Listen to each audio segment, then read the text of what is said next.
If you watched part one, you know I left you hanging about that skunk. Intentionally.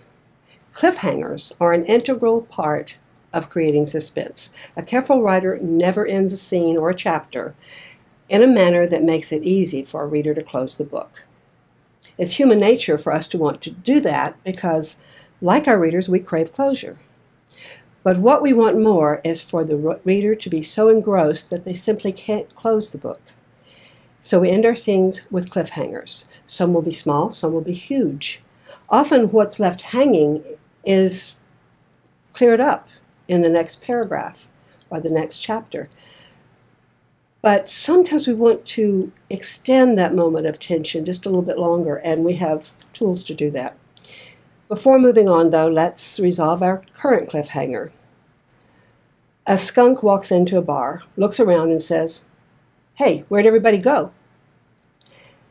That punchline, "Hey, where'd everybody go?" is absolutely meaningless without the setup. The ridiculous visual of a skunk walking into a bar makes us smile.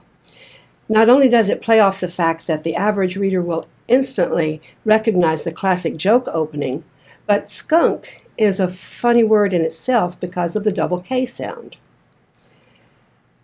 And it carries the added value of a bad smell.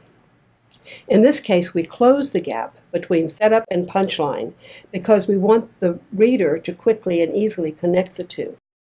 And the important thing to remember here is that every new scene, every new chapter is a chance to set up the reader to wonder, in suspense, what's coming next, even if what's coming next is in the next paragraph. So pay attention to your openings. As a novelist, one of my final revisions is to examine all my chapter openings to make sure they're interesting, visual, and suspenseful enough to entice the reader deeper into the story, and to examine the closings to see if I've left a bit of a cliffhanger. Like I said, sometimes they're minor, but still leave the reader wondering what's going to happen. Okay, so let's take a look at a couple of short story openings. Here's one from my anthology, Death Edge Tales, that rarely fails to tickle a reader's interest. My fingers in the light socket and my head's in the oven. The title alone sets us up to expect humor, even though it's in a book with a skull on the cover and the title Death Edge Tales. Then it opens. 6 operators called in sick with the flu.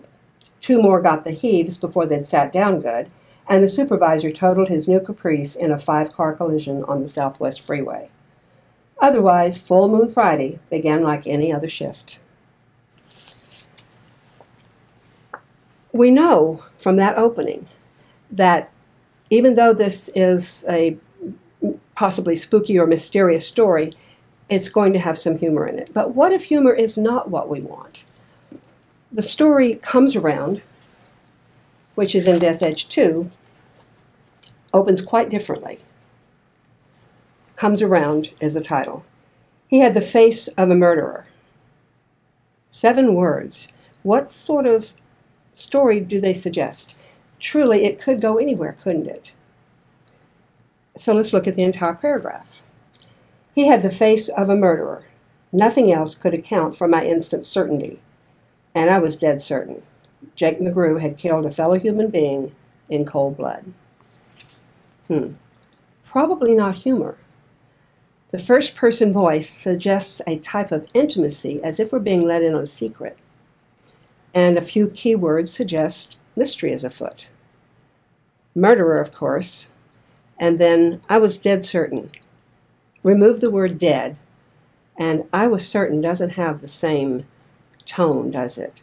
Then we have killed, which echoes murderer, and in cold blood. There's no sense of place yet and no sense of who is speaking, but that's okay, it's coming in the next few paragraphs. This setup creates enough suspense to make us want to read more, and that's what an opening is supposed to do. Whether it's the opening of the book or the opening of a story or the opening of a chapter, what the opening is supposed to do is make you want to read the next sentence.